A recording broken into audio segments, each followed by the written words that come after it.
الحمد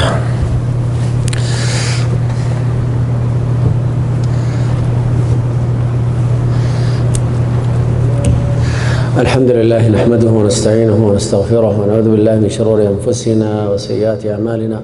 من يهده الله فلا مضل له ومن يضلل فلا هادي له، وأشهد أن لا إله إلا الله وأشهد أن محمدا عبد الله ورسوله صلى الله عليه وعلى آله وصحبه وسلم تسليما كثيرا. ثم ما بعد، انتهينا في المجلس السابق من حكم الحج وأنه على الفور وشروط الحج.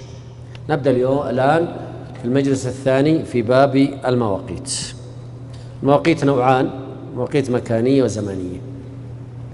المواقيت المكانية أهم من المواقيت الزمانية، ولذلك التركيز عليها أكثر.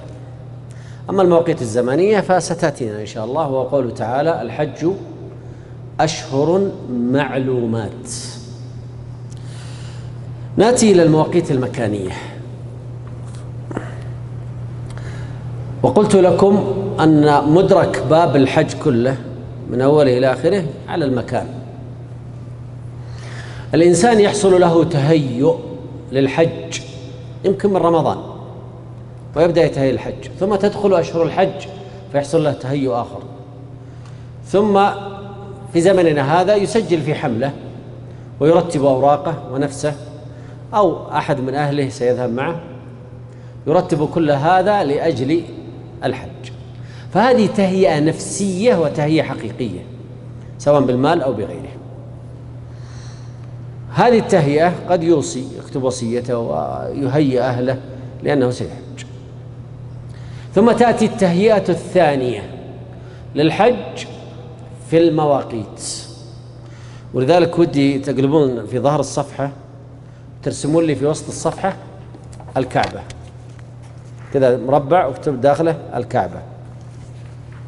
ثم نقط للمواقيت: ذو الحليفة، الجحفة تحت ذو الحليفة، بين ذو الحليفة ومكة، ثم يلملم من الجنوب أو تحت، ثم قرن المنازل، وفوقها ذات عرق من جهة الشمال. حددت المناطق بالنقط. حط على طول دائرة تربط ذو الحليفة بالجحفة بيلملم، حط لك دائرة كذا وخط، يتضح لك أن هذه المواقيت تستطيع أن تقول داخل، يعني أو هي بداية التهيئة للحج الحقيقي. وتجد أنها تدور على ماذا؟ على الكعبة أو على البيت. هذه المواقيت الخمسة اختارها الشرع لأنها أودية مباركة، فلبركتها جعلها الشرع، وقد زادت بركتها بالإسلام.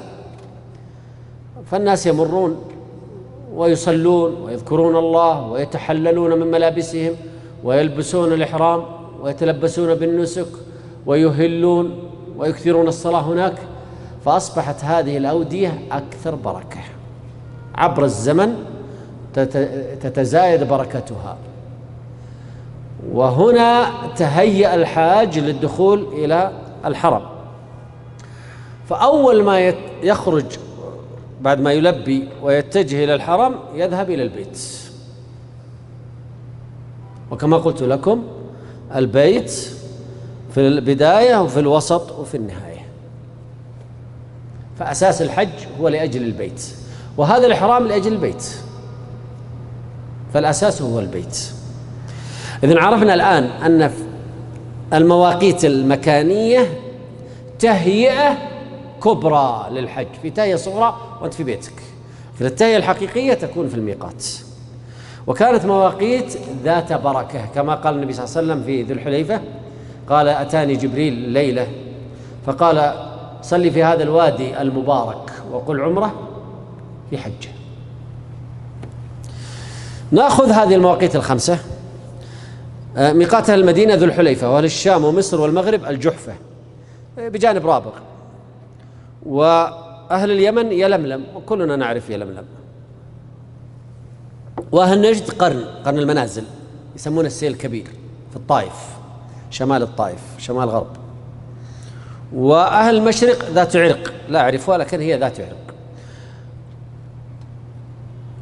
قال ابن عباس: وقت رسول الله صلى الله عليه وسلم لأهل المدينة ذي الحليفة، ولأهل الشام الجحفة، ولأهل نجد قرن المنازل، ولأهل اليمن يلملم، فقال: هن لهن ولمن أتى عليهن من غير أهلهن. يعني أنا من الجنوب وأريد أن أحج وأعتمر، فأتيت مع طريق بيشة وذهبت إلى الطائف. الآن قرن المنازل هو السيل الكبير، هل هو ميقاتنا يا أهل الجنوب ولا ميقات نجد؟ ميقات نجد، فأحرم منه. هن لهن ولمن أتى عليهن من غير أهلهن ممن أراد الحج والعمرة. طيب، واحد ساكن داخل هذه المواقيت، يعني ليس في الجحفة، إنما قريب من مكة، يعني بين مكة والجحفة. قال: فمن كان دونهن فمن أهله.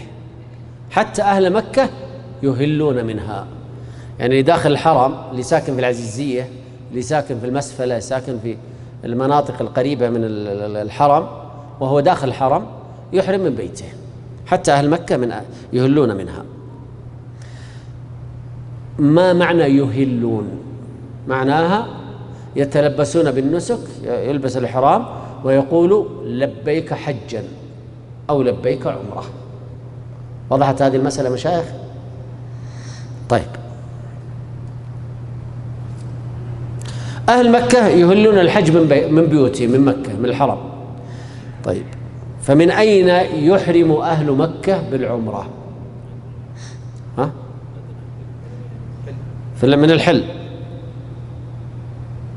هذه المسألة فيها 3 أقوال، أنا مسجل عندكم من 3 أقوال. القول الأول: يحرم من الحرم، يعني اللي ساكن جنب الحرم وأراد أن يعتمر يحرم من فين؟ من بيته، ويذهب إلى الحرم على طول، ما لا داعي يذهب إلى فين؟ إلى الحل أو إلى التنعيم ويحرم، لا، يحرم من بيته. هذا مذهب، وهذا قال به الصنعاني صاحب سبل السلام، سيأتينا بدون تسجيل. القول الثاني: يحرم من التنعيم، والدليل: قالت عائشة رضي الله عنها عن حجة النبي صلى الله عليه وسلم، حجة الوداع: فلما قضينا الحج أرسلني رسول الله صلى الله عليه وسلم مع عبد الرحمن بن أبي بكر مع أخيها إلى التنعيم فاعتمرت. متفق عليه. إذن القول الثاني: يحرم من التنعيم. القول الثالث: يحرم من الحل ولا يتقيد بالتنعيم، يخرج حتى يصبح في الحل، فإذا خرج من حدود الحرم، وحدود الحرم تعرفونها الآن عليها علامات ومنارات، إذا خرجت خارجها ولو ب10 متر على طول لبيك عمرة، وارجع اعتمر بالعمرة أو اعتمر، ما يحتاج أن تذهب إلى التنعيم ولا يحتاج أن تذهب إلى مكان معين في الحل.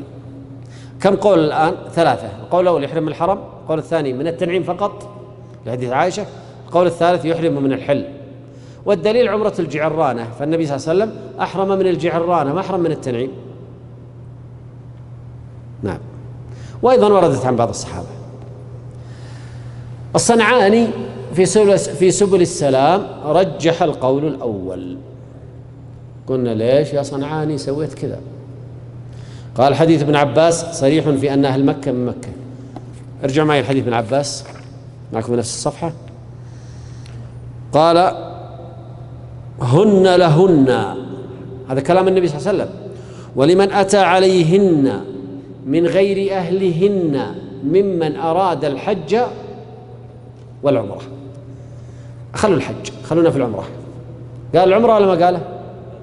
حتى فمن كان دونهن فمن أهله، يعني يحرم من فين؟ من بيته. في ايش؟ في الحج والعمرة. والحديث كذا أصلا. حتى أهل مكة يهلون منها بإيش؟ بالحج والعمرة. الحديث ماشي مع كلام الصنعاني، يا سلام، ما في شك. طيب، الآثار الواردة عن الصحابة موقوفة ولا تقاوم بالمرفوع، وردت عن بعض الصحابة أن يخرج إلى الحل. نأتي إلى حديث عائشة اللي سبق قلت لكم، كان يقول الصنعاني قالت: أرسلني مع عبد الرحمن بن بكر إلى التنعيم فاعتمرت، بعثها إلى التنعيم بالعمرة فاعتمرت. ما ترون هذه قضية عين خاصة بعائشة ولظرف معين خاص بعائشة؟ كيف تعممونها في البشرية كلها؟ الحديث معمم هناك، هذا الحديث لعائشة. طيب ليش عائشة بالذات؟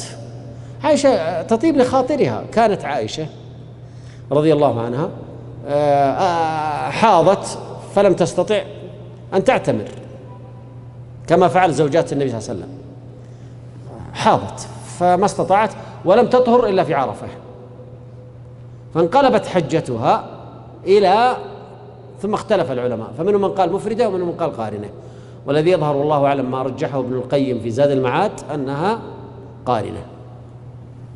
فنزلت عائشة وطافت وسعت طوافا واحدا وسعيا واحدا، فجاءت النبي صلى الله عليه وسلم: يرجع زوجاتك بنسكين وأرجع بنسك واحد، كما في صحيح البخاري. فقال النبي صلى الله عليه وسلم: إن طوافك بالبيت وبين الصفا والمروة يكفيك لحجك وعمرتك. أبت، لا، لازم أعتمر. فالنبي صلى الله عليه وسلم طيب خاطرها، فحتى يحقق هذا التطيب أخرجها إلى فين؟ إلى التنعيم، ثم عادت فطافت وسعت. إذن حديث عائشة كان لتطيب قلبها بدخولها إلى مكة معتمرة كصواحباتها. ما رأيكم؟ القول الصنعاني هو الصواب ولا القول الآخر؟ طبعا يظهر العلم أن التنعيم الحالة لا هو الحل، يا نقول بالحل يا نقول من الحرم. فلو ذهب إنسان منا وزوجته معه وسكن جنب الحرم في برج الساعة جنب الحرم، وهي ما حرمت أن عندها الدورة مثلا، أكرم الله الجميع، ثم طهرت هناك، قالت: ليش ما أعتمر؟ بدني جنب الحرم، تدري بعتمر. فهل تحرم من سكنها بجانب الحرم أم تخرج إلى التنعيم أو إلى الحل بصفة عامة؟ فما أدري إيش رأيكم في كلام الصنعاني، هل توافقونه؟ أنا أشوف أنه وجيه. أيوة.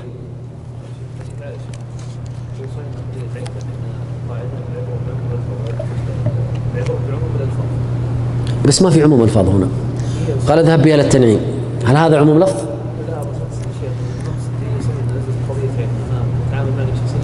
بس النص ما في عموم لفظ. بس إنه لا ننظر للأشخاص، ننظر لما أرشد إليه صلى الله عليه وسلم. كما في قضايا كثيرة.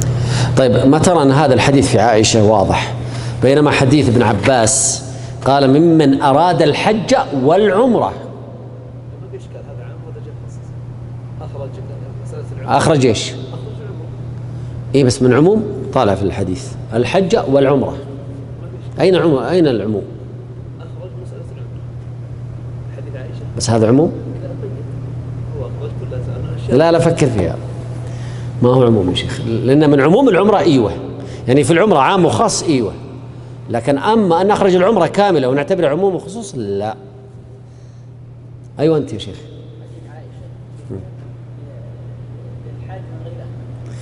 إذن نأتي ندرس ونوصف حديث عائشة. حديث عائشة أن عائشة حجت ثم أرادت أن تعتمر بعد الحج، خلاص نقول لا طلع للتنعيم. فلو جاءنا رجل أو امرأة في هذا الزمن وقد حج مفردا أو قارنا ثم أراد أن يعتمر بعد الحج، نقول لا طلع للتنعيم، وكذا حققنا التخصيص، صح ولا لا؟ بينما حديث ابن عباس في كل معتمر. والله كلام منطقي، صح؟ باقي شيء؟ كذلك في حديث ابن عباس يقول ان قال من اهل حتى اهل مكه من مكه منها فالمسافر او الحاج الذي ليس من اهل مكه يخرج الى الحج ما يعتبر جميل، احسنت. ايوه يا شيخ، والله تخصيصك ممتاز، تفضل يا شيخ. عائشة رضي الله عنها تقول تطيب خاطرها يخرجها اي مثل صواحباتها. ايوه علشان صواحباتها احرموا من برا، فهي علشان يرضيها يخرجها برا.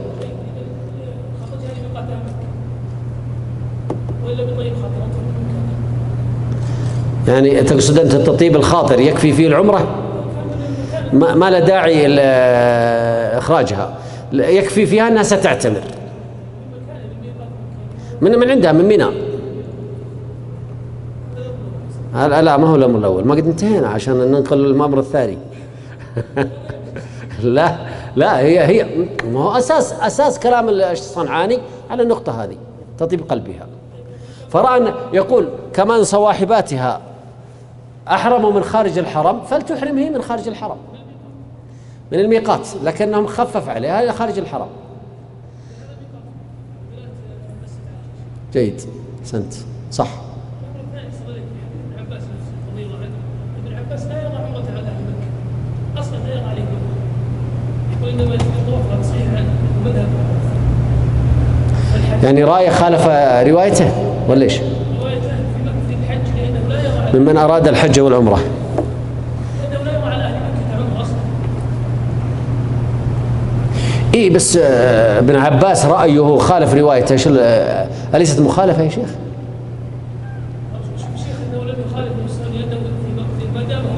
إلا مخالفة، لأنه قال ممن أراد الحج والعمرة. هذه اللي شفت أنت مدار الإشكال في اللفظة هذه، ممن أراد الحج والعمرة. على هذا الحال خالف ابن عباس نفسه لأنه لا يرى أصلا على أهل مكة. خلاص يبقى الرواية مقدمة على الرأي، صح؟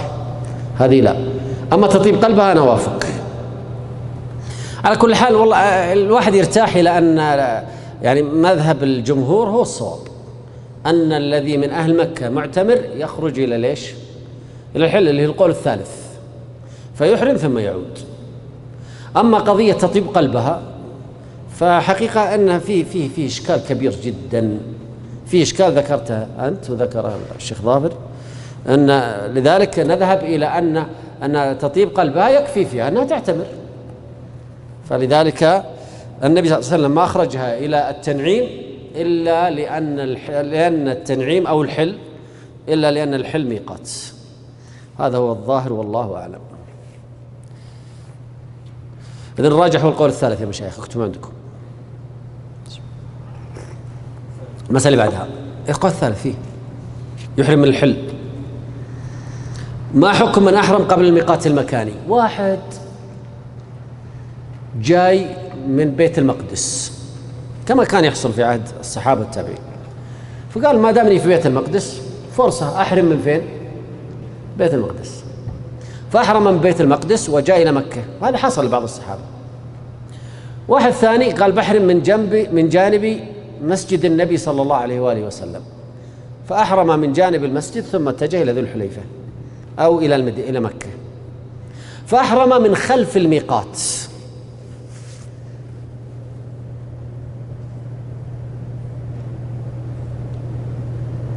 فما حكم ذلك؟ النبي صلى الله عليه وسلم قال وقت رسول الله صلى الله عليه وسلم، يقول ابن عباس وقت رسول الله صلى الله عليه وسلم. طبعا قول الجمهور سجلوا عندكم يصح منه ويكره ذلك.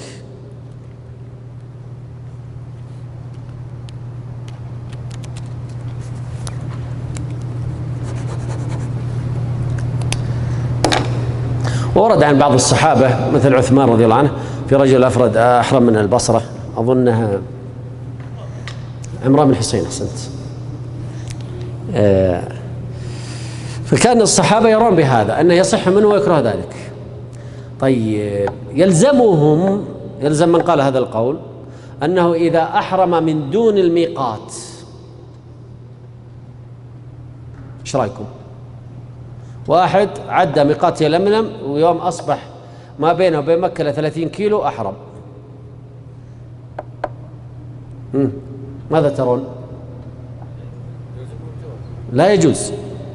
طيب ليش ما نقول زي ذاك يصح منه ويكره وهو أحرم من غير الميقات؟ فهل هناك فرق؟ أيوة نايف. إذن الفرق أن هذا مر بالميقات محرما وذاك لم يمر بالميقات محرما، هذا فرق. ممتاز. طيب خذوا هذا السؤال، واحد لما مر بميقات يلملم، ميقات يلملم يبعد عن الحرم 120 كيلو، فمر بميقات يلملم ولم يحرم، ولما أصبح ما بقي عليه ويوصل الحرم إلا 20 كيلو، يا ناس والله ما أحرمت، قلنا أحرم، فأحرم من فين؟ من داخل، خلاص. فجاء الشيخ محمد وقال له ارجع إلى ميقات يلملم، فرجع إلى ميقات يلملم هو محرم وقد أحرم، قال لبيك عمره وكل شيء، ومر ووقف فيه شوية وصلى فيه ونزل، طبعا قد أحرم خلاص، قد قال لبيك عمره. ها؟ ليش ما ينفع؟ ما في فرق بين دون الميقات ولا وراء الميقات إذا مر بالميقات محرما. إيش الفرق؟ هذا مر بالميقات محرما، هذا لم يحرم من الميقات، اللي يحرم من الليث. خلونا نمسك في الليث شوية. هذا أحرم من الليث ومر بالميقات وقال لبيك عمره في الليث، في مسجد اللي في الليث، ومر بالميقات ومشى، هذا مر بمحرم، نقول يصح منه ويكره وليس عليه الدم ولا شيء. طيب واللي وصل إلى ما عاد بقي إلى 30 كيلو أحرم، قلنا له ارجع، فرجع ومر بالميقات ونزل. هل في فرق بين الاثنين؟ أنا ما أشوف فرق. ها؟ إيش الفرق؟ مروره في البداية ما له، انتهى، عوضه بالرجوع. ما هو الآن هذا التفريق. اسمح لي، الآن لما أحرم من الليث، هل أحرم من ميقات ولا من غير ميقات؟ من غير ميقات، ومر بالميقات محرما. وذاك الذي يحرم من داخل أحرم من ميقات ولا من غير ميقات؟ من غير ميقات ومر بالميقات. ما الفرق بين الاثنين؟ إيه ما لها دخل دي. يمكن أنت تروح وتوصل جدة وترجع مرة ثانية الميقات وتحرم وتنزل، هل تأثم؟ يمكن تروح لمكة مثلا، أنت صاحب حملة، نزلت لمكة بثيابك وخلصت أشغالك ورجعت مرة ثانية حرمت ونزلت، هل تأثم؟ أثمه وأسلم لك. لا اتركني على مذهبك أنت. ليش يأثم؟ ليش يأثم؟ هو ما عنده مشكلة، خلص شغله ورجع. وهذا أكثر أهل الحملات يسوون كذا أصلا. عمال الحملات ينزلون يخلصون أشغالهم في منى، يرتبون الخيم والأشياء هذه، بعدين يرجع يحرم. لا نستطيع أن نأثمه. طيب أنا يظهر لي والله أعلم لا فرق. طيب من سلك طريقا لا ميقات فيه فميقاته، من يكمل؟ المحاذي للميقات. أيوة. طيب سؤال يا مشايخ، المحاذي للميقات، عندي مشكلة كبيرة جدا في المحاذاة، لم أجد في كتب الفقهاء وفتاوى مشايخنا شيء من هذا. إيش المحاذاة؟ آسف، أهم شيء لا تخرب الصورة مضبوطة. ها أسمع منكم، إيش المحاذاة؟ المحاذاة خط نجعل على الكعبة خط مستقيم ونأتي للميقات ونجعل خط مستقيم ويصير الخطين متوازيين، ينفع هذه محاذاة؟ لأن الآن هو في الطيارة مثلا، ماشي في الطيارة، فإذا حاذا يلملم يقول لبيك عمره، صح؟ يا سلام عليكم. طيب الآن المحاذاة، الآن مثلا ميقات ذو الحليفة هناك في المدينة، وهو يريد الدخول من بلاد حائل ولا من جهة عرعر وجاي بطريق آخر، طريق صحراوي. طيب لازم من المحاذاة. طيب المحاذاة هذه هل هي بين، شوفوا السؤال، بين ميقاتين، أروح أحط خط من ميقات ذي الحليفة إلى ميقات قرن المنازل، وإذا مر بالنقطة هذه يحرم، هذه محاذاة بين ميقاتين؟ أو أن المحاذاة آتي فحط خط على الكعبة وخط على الميقات وأخليها متوازية. إيش رأيكم؟ مشكلة المحاذاة، مشكلة هذه اسمها المسامة والمحاذاة. حلوا لي المشكلة دي يلا. طبعا لم أجد فيها تحريرا علميا دقيقا، لكن خلونا نفكر فيها، يمكن نخرج بشيء. هاي مشايخ، هاي شيخ ظافر تفضل.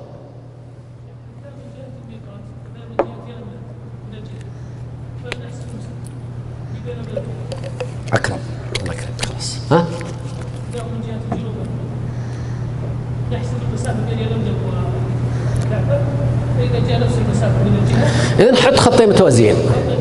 يا سلام عليك، سلم بهذا يا شيخ، بلزمك تم. يعني نحرم الباحة، حط خط من يلم لم يطلع الباحة. كيف يعني؟ وجنوب مكة حتى الباحة، حط خط بس، حط خط كذا ومشي الخط لين توصل الباحة، ينفع؟ يعني الخط هذا ما يصلح. طب حط خط في ذو الحليفة، يلا يحرم من حائل. معلش هو جاء نفسها، حط الخط، مشي الخط، مش خط الكعبة ومش خط، اسمح لي، مش خط الكعبة ومش خط الميقات، يحرم من حائل. مشكلة. طيب من ميقاتين ايش رايك؟ وميقات وادي محرم والسيل الكبير. يسأل طيب مشي الخط، مشي، امسك مشي الخط الى المخوة واحرم من المخوة. ليش يا شيخ؟ وش المشكلة؟ انا الزمك، انت تلتزم ولا لا؟ ايه اما الخط يوقف فين؟ عطني فين يوقف الخط.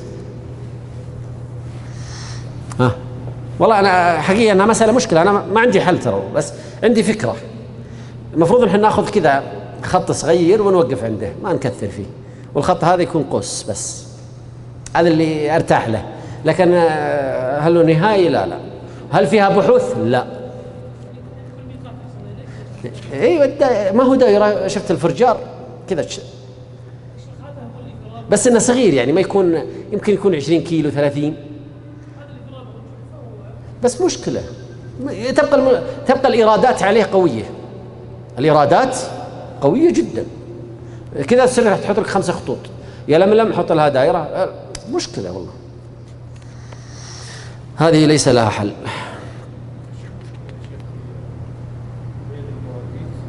حط خط بين المواقيت وبناء عليه جدة ميقات. ليه؟ لأنك بتحط خط من يلملم إلى الجحفة اللي رابط، حط خط يجيك مع ليش؟ أي واحد على الطريق الدائري في جدة يحرم من هناك، موازي ولا في إشكال. لكن تبقى إشكالات كثيرة جدا. الآن اللي يحرمون من وادي محرم غلط، مثلا يجيك يحرم من رابغ غلط. ليه؟ لأن الخط من ذو الحليفة إلى الجحفة ثم من الجحفة إلى يلملم ما يمر برابغ، رابغ داخله كذا، مشكلة. طيب أعطونا المسألة اللي بعدها، وضح المواقيت الزمانية. لا خلاف في شوال وذي القعدة، طبعا يجوز ذي القعدة وذي القعدة، والصواب ذو القعدة من القعود. وإنما الخلاف في ذي الحجة، وهنا اختلف العلماء، والدليل آية الحج أشهر معلومات فمن فرض فيهن الحج فلا رفث ولا فسوق ولا جدال في الحج. هذا فيه 3 مذاهب. المذهب الأول أما شوال ذو القعدة ما بنناقشها، انتهينا بلا خلاف، إذا ناقش ذي الحجة فقط، 10 من ذي الحجة، وهذا مذهب الحنابلة. المذهب الثاني 9 من ذي الحجة، وهو مذهب الشافعي. الفرق بين الحنابلة والشافعي يوم، الحنابلة يرون ب10 من ذي الحجة، والشافعية يرون ب9 من ذي الحجة، يعني عرفة. المالكية يرون أنه ذو الحجة كاملا، فيكون 3 أشهر 90 يوم كاملة. هذا مذهب من؟ المالكية، ورجحه ابن عثيمين في الشرح الممتع. من يرجح القول الأول يرفع يده؟ أن 10 من ذي الحجة، 1 2 3. طيب من يرجح القول الثاني؟ أن 9 من ذي الحجة للشافعية، ولا 1. الله بيزعلون الشافعية لنا 1. طيب بغوني ثانيا 2. طيب من يرجح أن ذو الحجة كاملا 30 يوم؟ 1 2 3 4. الصفوف الخلفية كذا ما هم متشجعين معنا. طيب ما هي مشكلة. أنتوا يا اللي رجحتوا ذو الحجة كاملا، ليش رجحتوا؟ أكيد في سبب يعني. أيوة أنت طواف الوداع قد يتأخر إلى، وطواف الإفاضة قد يتأخر إلى 20 25 من ذي الحجة، ما في مشكلة. كلام جيد. أحد عنده رد عليه؟ طيب، من يرجح أنها 10 ذي الحجة؟ إيه ليش قلتوا 10 ذي الحجة؟ أيوة ضبط. كيف؟ ورد عن الصحابة. أنا ما أحفظ هذا، ما أدري والله، لكن نعم ورد عن الصحابة ولا مخالف لهم يا شيخ.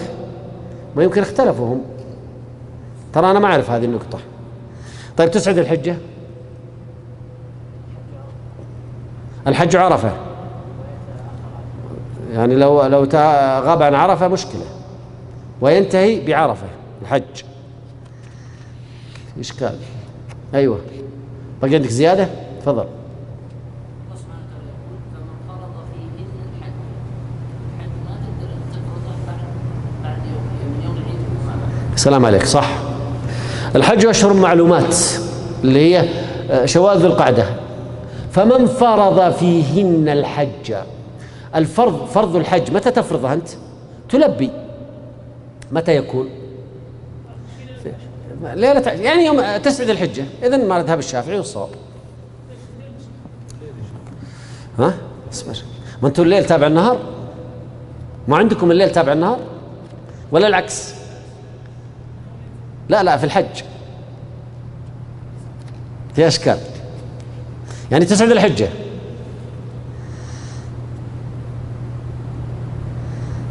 والله أنا مرتاح المذهب الحنابلة لأنها 10 ذي الحجة، وزي ما ذكرت أنت أن الليل تابع ليش؟ النهار.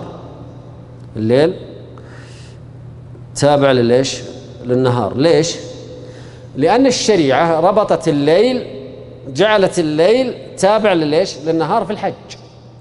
فكانت ليلة العاشر، فمعك تحرم بالحج إلى قبل أذان الفجر بدقيقة.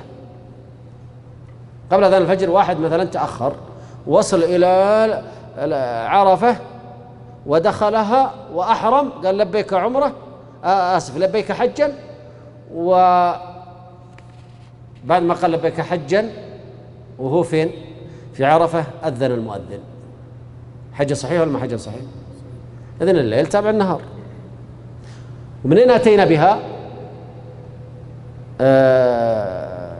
أن ليلة مزدلفة هل هي ليلة العاشر ولا ليلة التاسع؟ ليلة العاشر. وهذه اللي قصدها ليش؟ الحنابلة إلى هذه اللحظة. أما رأي المالكية فإنه يخالف الآية. الآية قالت الحج أشهر معلومات فمن فرض فيهن. فهل يوم 25 من ذي الحجة تفرض الحج فيهن؟ ها؟ لا، قول ضعيف، قول المالكية ضعيف جدا.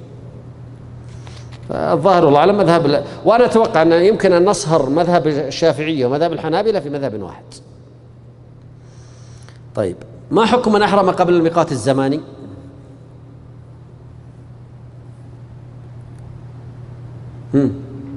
يعني واحد أحرم بالعمرة أو بالحج في رمضان، إيش حكم حجه أو عمرته؟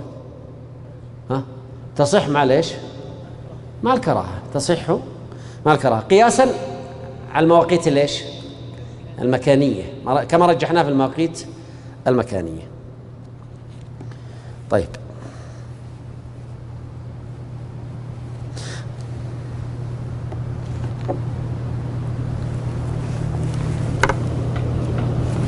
مسألة التي تليها مسائل تتعلق بالإحرام. مسائل تتعلق بالإحرام. وصل الإنسان إلى الميقات، خلونا في ميقات يلملم عشان نوضح الصورة، وأراد أن يحج. في هذه الحالة يبدأ أول شيء يسوي الغسل.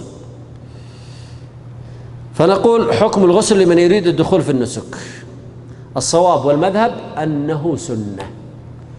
طيب الأدلة، سأقرأ عليكم الأدلة. عن عائشة رضي الله عنها قالت خرجنا مع النبي صلى الله عليه وسلم عام حجة الوداع فهللت بعمرة ولم أكن سقت الهدي، فقال النبي صلى الله عليه وسلم من كان معه هدي فليهل بالحج مع عمرته، أو فليهلل بالحج مع عمرته ثم لا يحل حتى يحل منهما جميعا. قالت فحضت، فلما دخلت ليلة عرفة قلت يا رسول الله إني كنت أهللت بعمرة فكيف أصنع بحجتي؟ قال انقضي رأسك وامتشطي وامسكي على العمرة وهلي بالحج. يعني اغتسلت. فلما قضيت حجتي أمر عبد الرحمن بن بكر فاردفني فأعمرني من التنعيم إلى آخر الحديث. الحديث الثاني عن عائشة رضي الله عنها قالت: نفست أسماء بنت عميس بمحمد بن أبي بكر بالشجرة، فأمر رسول الله صلى الله عليه وسلم أبا بكر يأمرها أن تغتسل وتهل، رواه مسلم. طيب هي النفاس دوبها وضعت في الميقات ذي الحليفة، ومع ذلك أمرها أن تغتسل. حديث زيد بن ثابت أنه رأى النبي صلى الله عليه وسلم تجرد لإهلاله واغتسل، رواه الترمذي وقال حديث حسن غريب وضعفه العقيلي. ابن حزم ايش يقول؟ سنة في حق الجميع، واجب الحائض والنفساء. لا يكاد يختلف أحد أنه سنة، لكن هل واجب على الحائض والنفساء؟ أما غسل عائشة فاحتمال أنها اغتسلت للمحيض، لكن غسل أسماء بنت عميس هل اغتسلت لنفاسها؟ نفاس 40 يوم ودوبها وضعت وهم فين؟ هم في الميقات.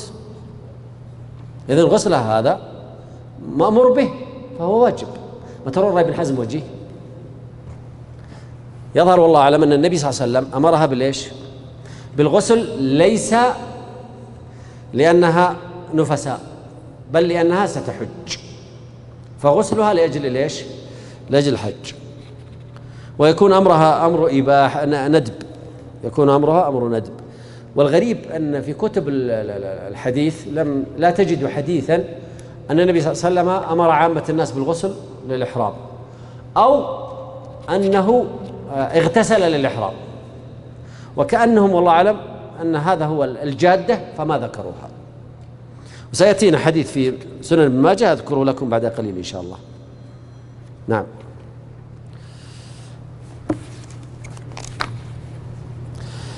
المسألة التي تليها: ما حكم عمل سنن الفطرة في الميقات؟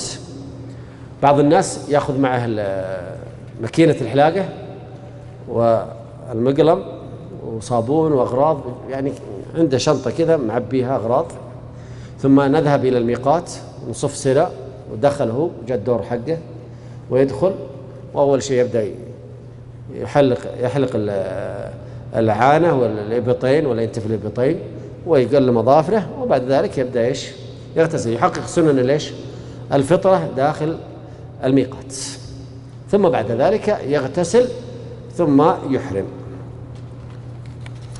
فهل فعله هذا صحيح أم ليس بصحيح؟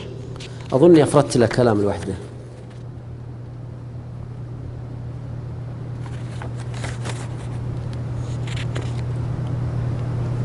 ما أدري، يمكن أفردت له كلام وأنا ما أدري، نسيت.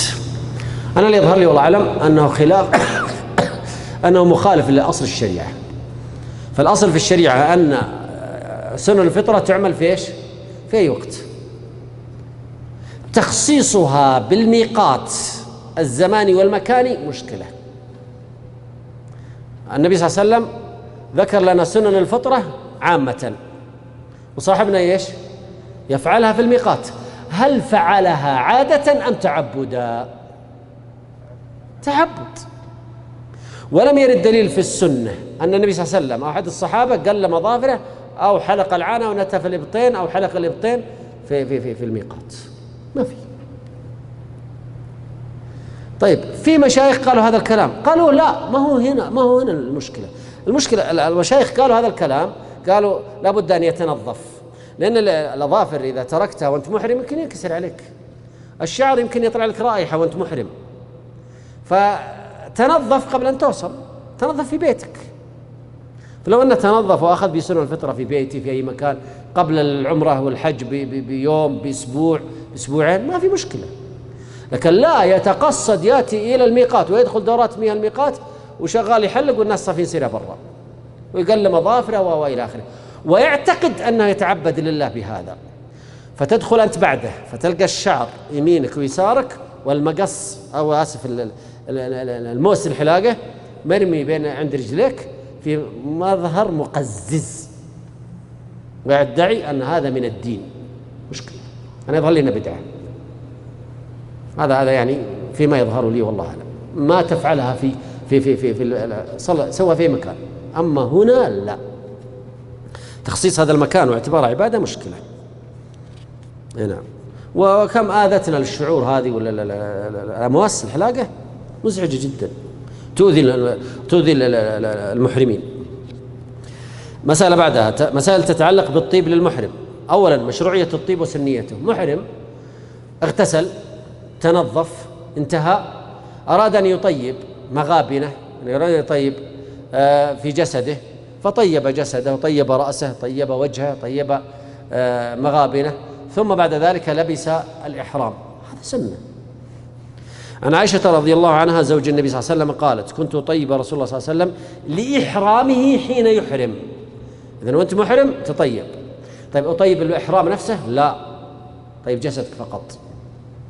ولحله قبل أن يطوف بالبيت. رواه البخاري. عن عائشة رضي الله عنها قالت: كنا نخرج مع النبي صلى الله عليه وسلم إلى مكة فنضمد جباهنا بالسك المطيب عند الإحرام، يعني طيب من المسك الغالي، فإذا عرقت إحدانا سال على وجهها فيراها النبي صلى الله عليه وسلم فلا ينهاها. رواه داود بن أبي شيبة.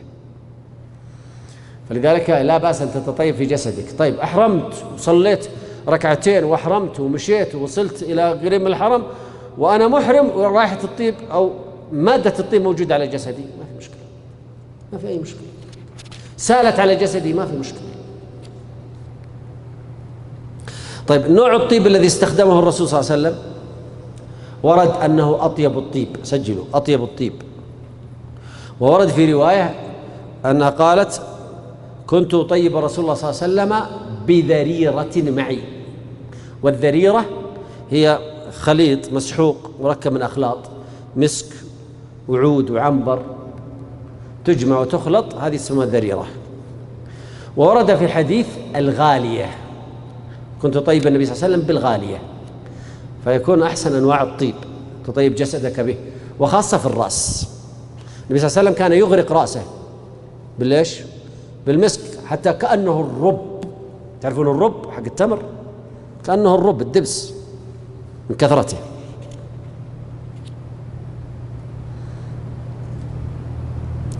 طيب بقي عندي مشكلة الثوب. أحيانا قد يسيل من جسدي فينزل في الإحرام، مشكلة. قلت: عرفنا تطيب البدن وأنه جائز، وأما تطيب الثوب قبل الإحرام وبقاؤه بعده ففيه خلاف. القول الأول لا بأس به، وهذا قال به الشيخ الشنقيطي صاحب أضواء البيان. ابن عثيمين يقول لا يجوز. لماذا؟ طبعا اللي يرجح لي الرأي الثاني.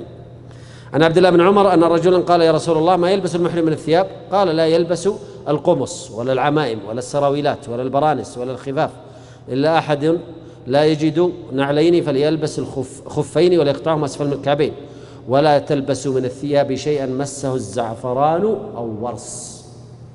رواه البخاري. قد يقول قائل منكم: إيه بس الزعفران والورس، مش باقي الأطياب، ايش دخل هذا؟ باخذ هذه الأطياب البخاخ هذه، ايش المشكلة يعني؟ فنرد بالحديث الثاني. اسمع: روى البخاري عن صفوان بن يعلى أن يعلى بن أمية قال لعمر: أرني النبي صلى الله عليه وسلم حين يوحى إليه.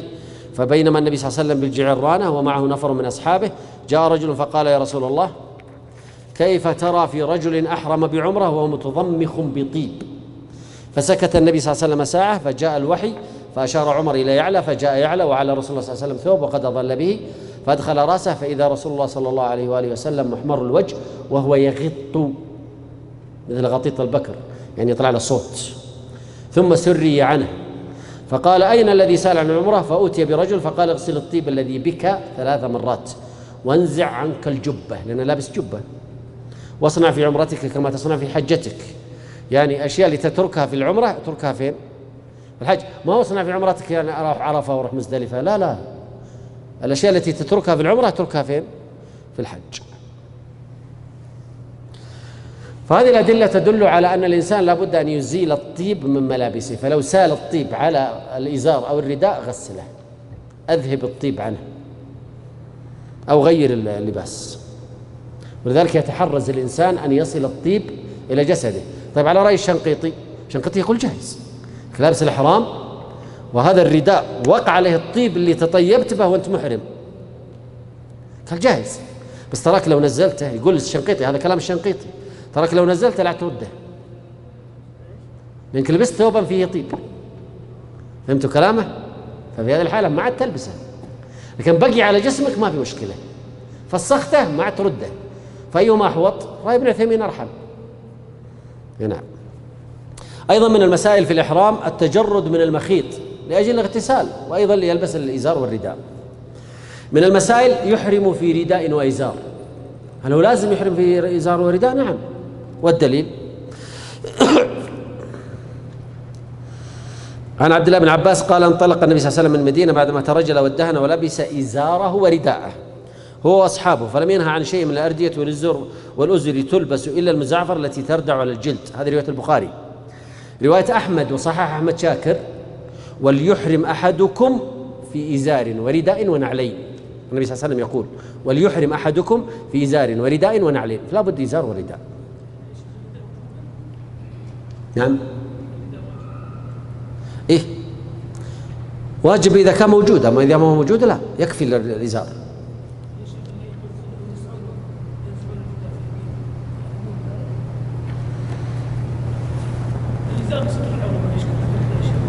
الرداء لا ما في مشكلة، الإشكال في الإزار. إذا طاف مكشوف العورة ولا انكشف، مثلا بعض الناس سمين بطنه كبير فتنزل السبتة من تحت السرة، ويصبح بين منطقة السرة ومنطقة السبتة يمكن مطرح إصبعين مثلا ولا 3، خلاص ويطوف عادي ما درى أن طوافه باطل. ليه؟ آية صريحة في القرآن، صح ولا لا؟ يا بني آدم خذوا زينتكم عند كل مسجد. وهو ستر العورة فين؟ في الصلاة ولا في الطواف؟ الآية في الطواف، واضح الآن؟ فإذا انكشف شيء من عورة الإنسان من فخذه أو من تحت السرة ولو أو من الخلف، أحيانا من الخلف بس في المنطقة المحاذية ما تحت السرة، الحالة طوافه باطل، هذا لا خلاف في هذه. طيب لكن أنا في منى مثلا لا بأس أن أضع الرداء واستطيع أن ألبسها بعد ذلك، لا إشكال. أما الصلاة فلا يصلي إلا وقد غطى أحد كتفيه. المسألة استحب أن يحرم في نعلين، من حديث ابن عمر السابق وليحرم أحدكم في إزار ورداء ونعلين. طبعا خلكم تتصورون معي طريقة الإحرام وبعدين نقرأ الكلام هذا. طريقة الإحرام: وصلت الميقات، تذهب أكرم الله الجميع لدورات المياه، تغتسل، تتطيب، البس الإحرام، الإزار والرداء، ثم اذهب فصلي ركعتين. إلى الآن ما قد أحرمت. ثم اركب السيارة فوجهها جهة القبلة كذا على طول جهة القبلة، فإذا وجهت السيارة جهة القبلة إلى الآن ترى ما أحرمت.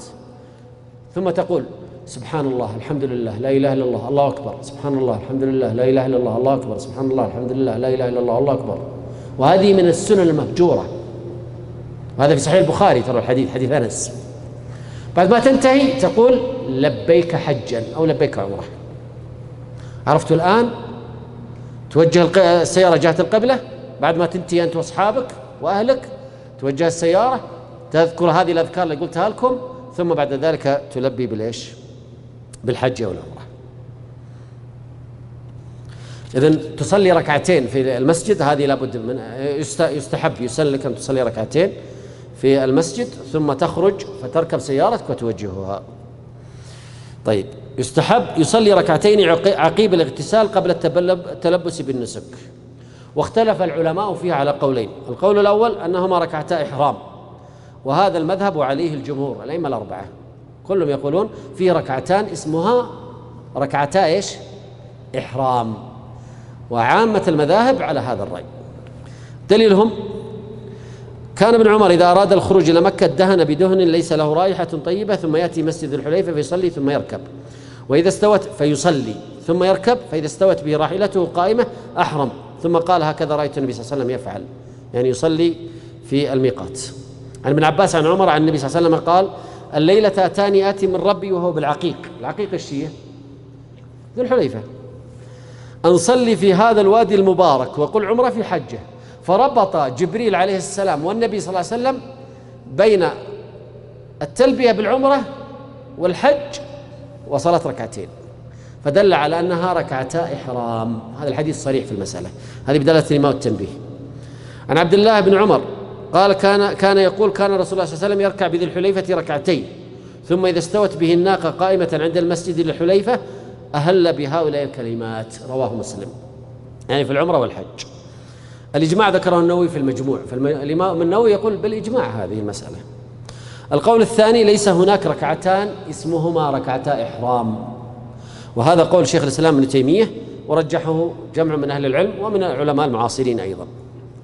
الدليل حديث جابر وفيه فصلى رسول الله صلى الله عليه وسلم في المسجد ثم ركب القصواء حتى إذا استوت به ناقته على البيداء نظرت إلى مد بصري بين يديه من راكب وماشي، وعن يمينه مثل ذلك وعن يساره مثل ذلك ومن خلفه مثل ذلك، ورسول الله صلى الله عليه وسلم بين أظهرنا، رواه مسلم. فصلى في المسجد أي صلاة؟ صلاة الظهر ركعتين. عن أنس أن النبي صلى الله عليه وسلم صلى بالمدينة الظهر 4 والعصر بذي الحليفة ركعتين وسمعتهم يصرخون بهما جميعا. فالنبي صلى الله عليه وسلم يوم وصل إلى ذي الحليفة ماذا صنع؟ وهذه سنة مندثرة ما نفعله نحن. عادة النبي صلى الله عليه وآله وسلم في حجه وعمرته أن إذا وصل ذي الحليفة، وذي الحليفة لاصقة في المدينة، ينزل يجلس في ذي الحليفة، ينام، يطوف على نسائه، منكم متزوج يأتي أهله، يغتسل بعد ما يقوم صلاة الصبح، يصلي الصبح، ينتظر، يغتسل، يصلي الظهر، يحرم. هذه عادة النبي صلى الله عليه وسلم في عمره وفي حجته. هذه السنة مندثرة. بس حتى بعض الناس يقول لا أبغى أمر الميقات كذا حتى ما أصلي ركعتين، يلا ماشي. هذا خلاف السنة. السنة تجلس يوم كامل 24 ساعة، وصلت الظهر انتظر إلى ظهر اليوم الثاني ثم أحرم. طيب هذه السنة مندثرة. وبعدين ننزل إلى أن نوصل إلى فين؟ إلى أدنى الحل. خلاص بديت أبغى أدخل الحرم، ما أدخل الحرم، أسكن هناك خارج الحرم أدنى الحل، يعني خلاص ما بيني وبين الحرم إلا كيلو كيلوين إلى آخره. أسكن، أرتاح، أنام، أقوم صلاة الصبح. طبعا أنت محرم ما فيه نسوان وضحت. أصلي الصبح، أغتسل، أصلي الصبح، أروح للحرم، أغتسل، أصلي الصبح، أروح للحرم. هذه سنن مندثرة ما عاد الناس يفعلونها. من اللي الآن يسويها؟ ما أحد.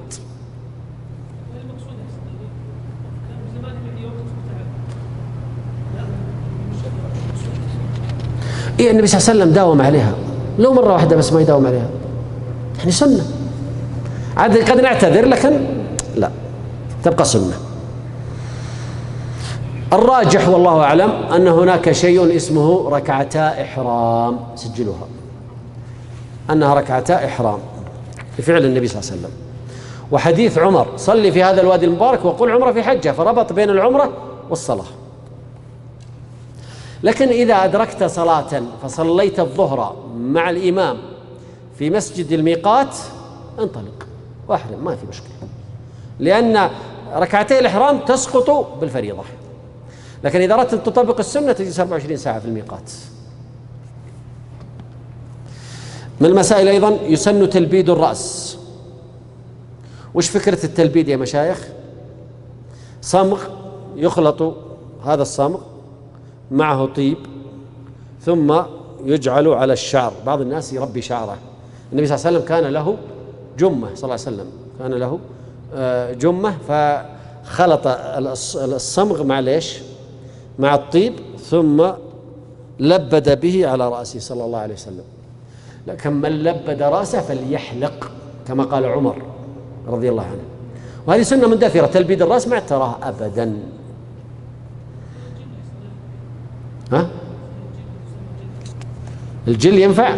إذا ينفع فبدل الصمغ، لأن الصمغ متعب. فيمكن أن إذا كان سيتماسك الشعر، إذا كان سيتماسك الشعر بقوة مع الجل عادي يجوز. الدليل عن ابن شهاب عن سالم عن أبيه قال سمعت الرسول صلى الله عليه وسلم يهل ملبدا، أي ملبدا رأسه.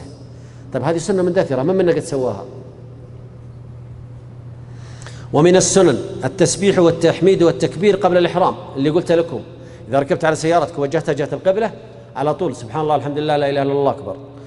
يقول أنس صلى رسول الله صلى الله عليه وسلم ونحن معه بالمدينة الظهر 4 والعصر بذي الحليفة ركعتين، ثم بات بها حتى أصبح، ثم ركب حتى استوت بها على البيداء طبعا بعد الظهر، حمد الله وسبح وكبر. من اللي يسوي كذا؟ هذه سنة مندثرة. حمد الله وسبح وكبر ثم أهل بحج وعمرة وأهل الناس بهما، رواه البخاري. حديث في صحيح البخاري ما منا حد يطبق على طول لبيك عمره وامش. أنا قلت 3 لأن 3 مقدسة في الشريعة، لكن لو قلتها مرة واحدة تكفي، لو قلتها مرتين تكفي، لو قلتها 7 تكفي، بحسب ما ترى أنت. لا تكون التلبية إلا بعد تلبية كبير القوم.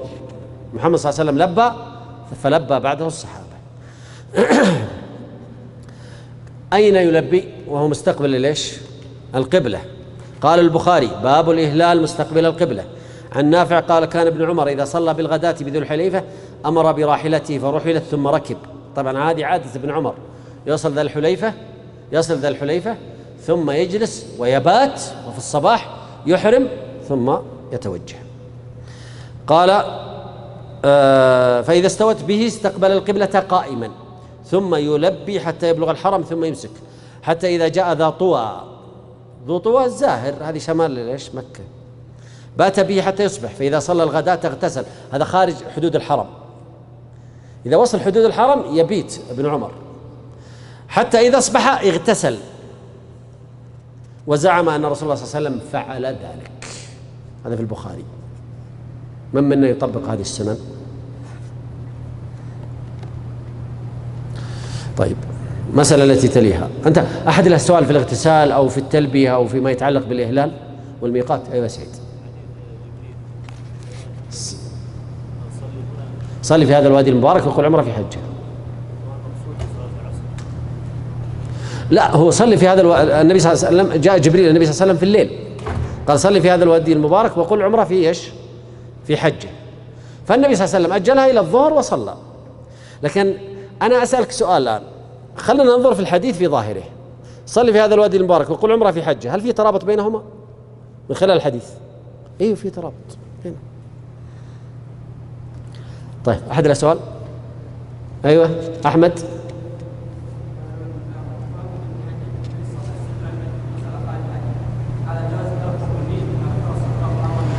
نعم. هل الإهلال، أنا أسأل سؤال يا أحمد، هل الإهلال تلفظ بالنية أم هو إهلال؟ لا، إهلال يا شيخ، إهلال وليس تلفظ بالنية. واضح الآن؟ ما أدري ايش تقول أنت، بعيد ولا ذاك ما أدري ايش تقول. إهلال إيه، ما هو نية. فرق بين نويت أن أحج، نويت أن أعتمر، هذا تلفظ بالنية. أما لبيك حجا أو لبيك عمرة فهذا إهلال وليس تلفظ بالنية. نعم، هذا وضحت؟ نعم. أحد له سؤال؟ طيب، ننتقل الآن إلى التلبية. مسائل تتعلق بالتلبية. الآن الرجل أهل بالحج أو أهل بالعمرة وانطلق إلى الحرم، طبعا في طريقه يلبي. وهنا مسائل. المسألة الأولى لفظها ثبت في الصحيحين من حديث ابن عمر، صحيح البخاري من حديث عائشة، في صحيح مسلم من حديث جابر أن النبي صلى الله عليه وسلم كان يقول في تلبيته إذا هل محرما: لبيك اللهم لبيك، لبيك لا شريك لك، لبيك إن الحمد والنعمة لك والملك لا شريك لك. هذا هو لفظ التلبية الثابت عن النبي صلى الله عليه وسلم. هل كان الصحابة يزيدون؟ نعم، كان الصحابة يزيدون وستأتي. وقد أجمع المسلمون على لفظ التلبية المذكورة في حديث ابن عمر.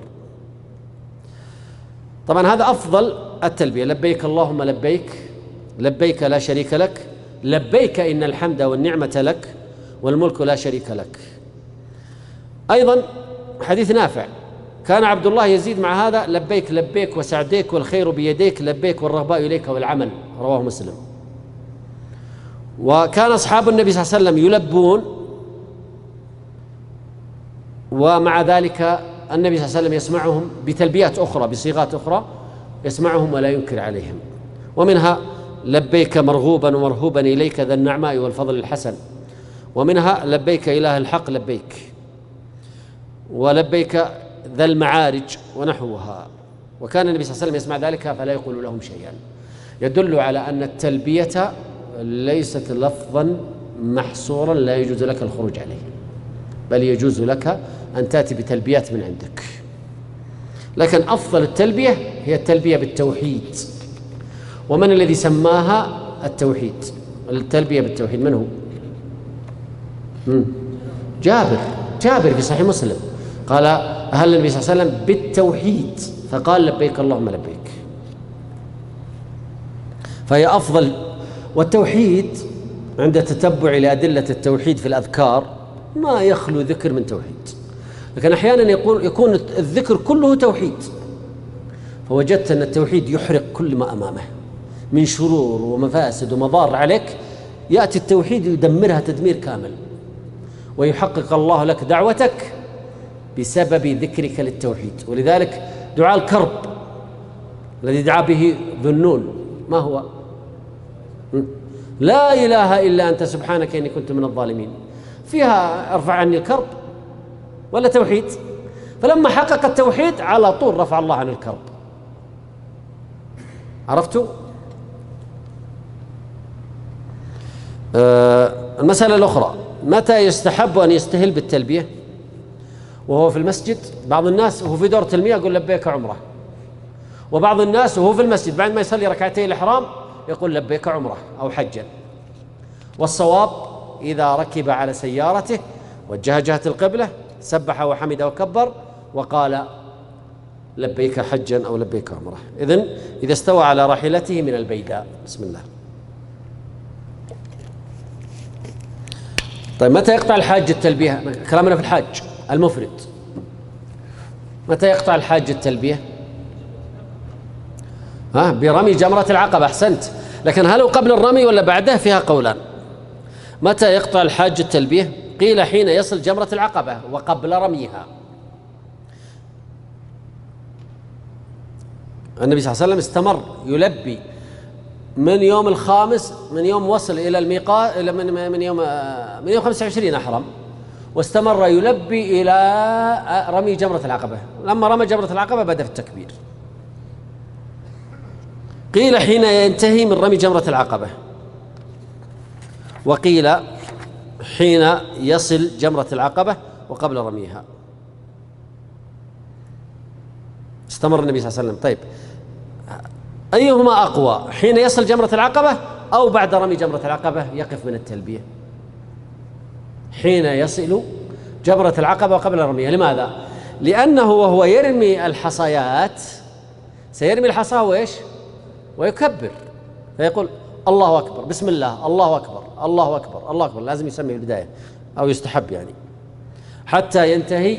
وتتابع رمي الحصيات يمنع من التلبية، فنقول في هذه الحالة حين يصل جمرة العقبة.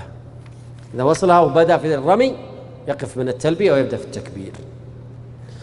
طيب الأحوال التي يتأكد فيها استحباب التلبية، حد يعرف شيء من الأحوال؟ مشايخ؟ أيوة شيخ تفضل. إذا قابل جماعة أخرى. أحسنت. وغيرها؟ إذا صعد وإذا هبط. سجلوا كل صعود وهبوط، وحدوث أمر من ركوب أو نزول. كل صعود وهبوط وحدوث أمر من ركوب أو نزول أو اجتماع رفاق كما ذكر صاحبكم، أو فراغ من صلاة، أو أقبل الليل أو أقبل النهار، وتغير الأحوال ووقت السحر. هذه كلها أوقات كل ما تغير عليه شيء يلبي، كل ما تغير عليه شيء يلبي، كل ما نسي يلبي. وخاصة أنتم تعرفون مع وجود السيارات والطائرات أصبح ساعة وأنت في الحرم، فاملأها بالتلبية وبالتوحيد، وتأمل المعاني الجميلة الموجودة في التلبية. وأنت خارج من أبها أو من خميس مشيط وماشي تريد الله عز وجل والدار الآخرة، والله ما تفكر بالدنيا، ثم تحرم، ثم تقول الآن توجهت إلى الله، لبيك اللهم لبيك، أنت بعثت إبراهيم يدعوني إلى هذه العبادة، جئتك يا رب لبيك. فكر في هذه المعاني الجميلة الموجودة في التلبية. نعم. المسألة التي تليها، ما حكم التلبية؟ فيها مذاهب أربعة. أنا مسجل عندكم المذاهب الأربعة؟ جيد. المذهب الأول أنها سنة من السنن لا يجب بتركها شيء، وقول الشافعي وأحمد. قلنا سنة التلبية، يعني لو تركتها عليك إثم؟ لا. عليك دم؟ لا. القول الثاني واجب ويجب بتركها دم، حكاها الماوردي عن ابن أبي هريرة من الشافعية. الماوردي صاحب كتاب الحاوي الكبير من أفضل كتب الشافعية، شرح فيه المزني المزني مختصر الأم للشافعي. بسم الله.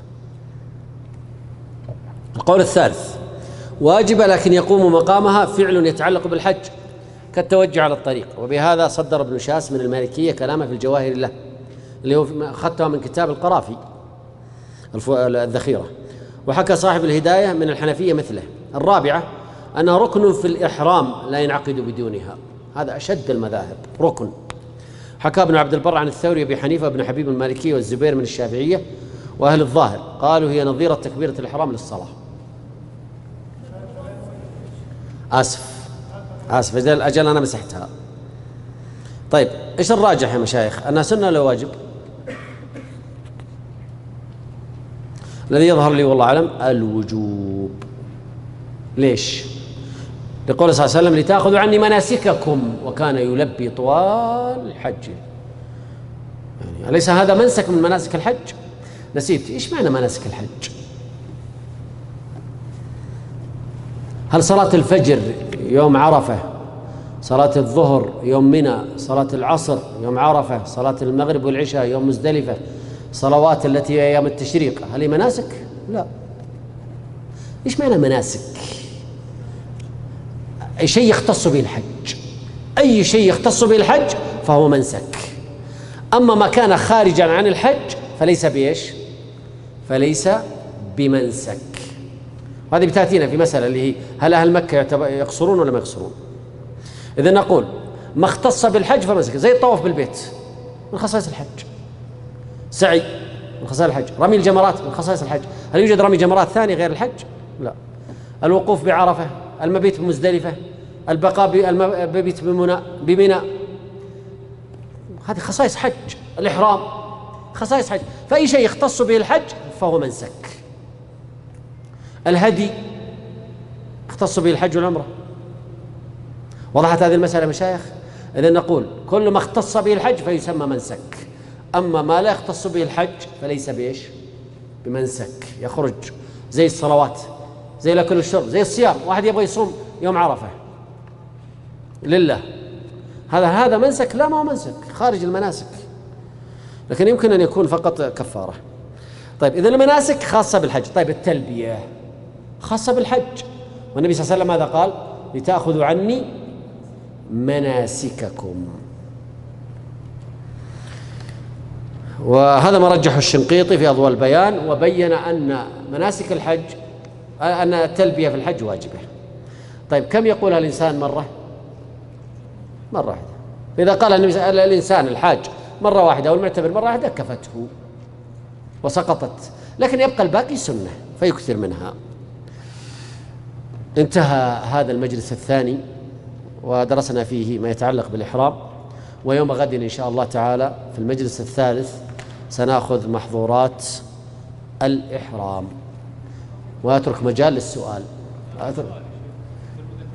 ما حكم رفع الصوت بالتلبية؟ هي سنة، اكتبوا عند السنة. فإن الصحابة كانوا يرفعون أصواتهم حتى تبح بها أصواتهم. طيب أحد له سؤال عن درس اليوم في المجلسين؟ هل أحد له سؤال؟ ما شاء الله فاهمين كذا، يعني يا فاهمين مرة يا ما أنتم فاهمين مرة. تفضل.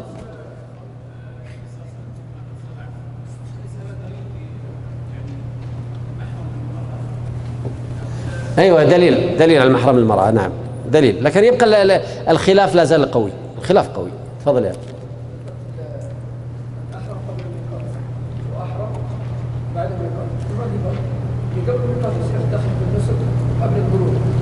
قبل الميقات. إذن خارج الميقات، والذي يحرج من بعد الميقات أحرم خارج الميقات.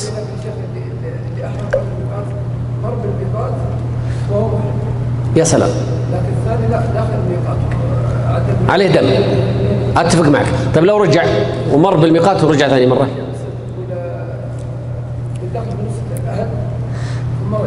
رجع خلاص مر بالميقات ومحرم، زي اللي أحرم خارج الميقات ومر بالميقات ومحرم، ما في فرق، ما أرى فرق. الفرق فقط أنه سوى دائرة ورجع، وهذا جاء قدام. ما أشوف فرق. خلاص هو لما رجع للميقات نيته موجودة معه وهو مر بالميقات، ما أرى فرق. ترى فيها خلاف، أنتوا على رأي وأنا على رأي، وكلا الرأيين موجودة. أما أنا يظهر لي ما عليه شيء، لكنه مكروه. أنت سعيد؟ أيوه أيوه، اللي هو على مذهب الصنعاني. إيه إحنا رجعنا خلافه طبعا. تفضل.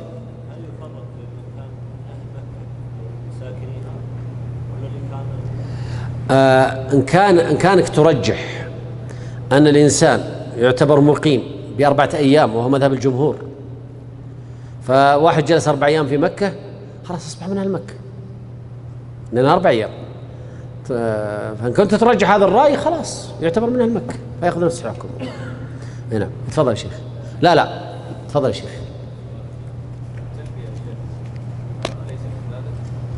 عبادة أيوه. أليس إيش؟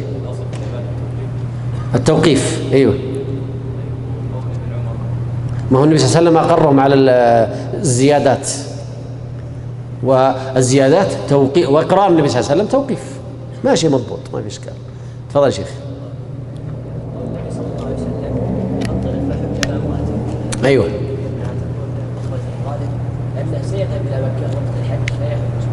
بس يمكن ما هي في ذهنه، فالنبي صلى الله عليه وسلم أحب أن يرشده إلى الحج، لأنه يمكن ما تجي في ذهنه، وبعد ما ينتهي الحج قال أسعد الله أني إيش حجيت كذني في مكة.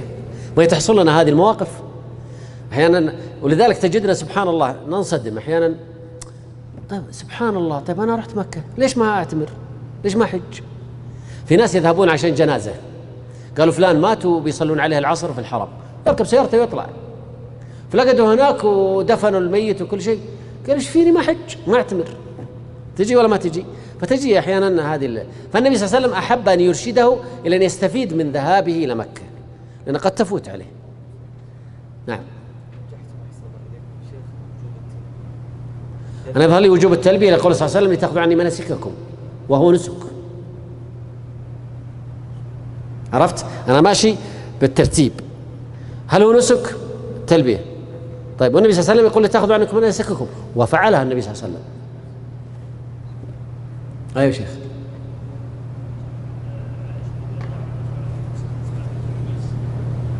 أيوة أسماء اغتسلت. أيوة ارفع صوتك. لا سنة، لأن اغتسال للحج. نعم.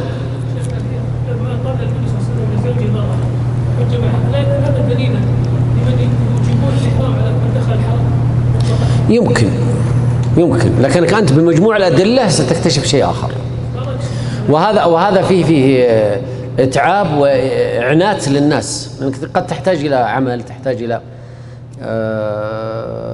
مشوار معين لأجل تقضي لك شغله، أوجبنا عليك. ولذلك أنا يظهر لي والله أعلم أن الذهاب إلى الحج أو دخول الحرم لا يلزم منه ليش الإحرام. أول شيء حديث النبي صلى الله عليه وسلم في فتح مكة أن على رأسه ليش المغفر، كان يمكن يحرم. حلة الدماء، حلت لي ساعة من النهار وحرم على غيري، هل حرم عليهم الإحرام؟ طيب الثاني حديث ممن أراد الحج والعمرة، ما لي دخل، أنت الآن أمامك نص ممن أراد الحج والعمرة. طيب واحد ما يريد الحج والعمرة نلزمه؟ أصلا ما في دليل على أنه يجب من دخل مكة لابد أن يحرم، ما في دليل. أعطونا الدليل. يجب أن يحرم، هاتوا الدليل. ما يصلح كذا يا شيخ، أعطني دليل أن من دخل مكة يجب عليه أن يحرم ولا يأثر، هذا دليل واحد بس، ما فيه يا شيخ. ما أعرف هذا الحديث. أنت كشفك تهرب. أيوة. إيه لا في هروب، في نوع هروب. إيه. حديث ابن عباس نفس الشيء وقت الرسول صلى الله عليه وسلم، لا شك لما نقول ابن عباس خالف الراوي هذا الكلام ليس هو كلام ابن عباس، يحكي يعني سنة النبي صلى الله عليه وسلم. وحكاية لسنة النبي صلى الله عليه وسلم إيش اسمها؟ مرفوع، ما هي موقوف. فرق بين المرفوع والموقوف. يا سلام. حكاية الصحابي للنبي صلى الله عليه وسلم مرفوع. إذا هو نفسه الصحابي دخل هذه الرواية وهي ليست نصا عن النبي صلى الله عليه وسلم، هو حكاها. حكايته لا كأنها نص لأنها مرفوع يا شيخ، لكن الموقوف هذا فعله فيكون تفقها منه. يبقى عندي مسألة يا شيخ، هل اجتهادات الصحابي في حكم المرفوع التي يعني لا يقبلها العقل أو خارج العقل في حكم المرفوع، ولا ما في شيء اسمه في حكم المرفوع؟ أي اجتهاد للصحابي فهو في حكم الموقوف، حتى لو كان مخالف لليش يتعلق بأمور غيبية.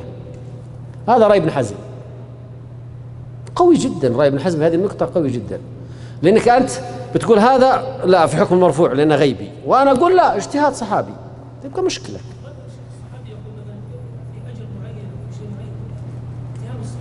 لا هذا أثر، لكن احنا نتكلم عن حكمه هو، الحكم الشرعي. قد يكون في قضية غيبية. طيب نقف هنا، وجزاكم الله خير، ونلتقي يوم غد إن شاء الله، وصلى الله على نبينا محمد وعلى آله وصحبه أجمعين.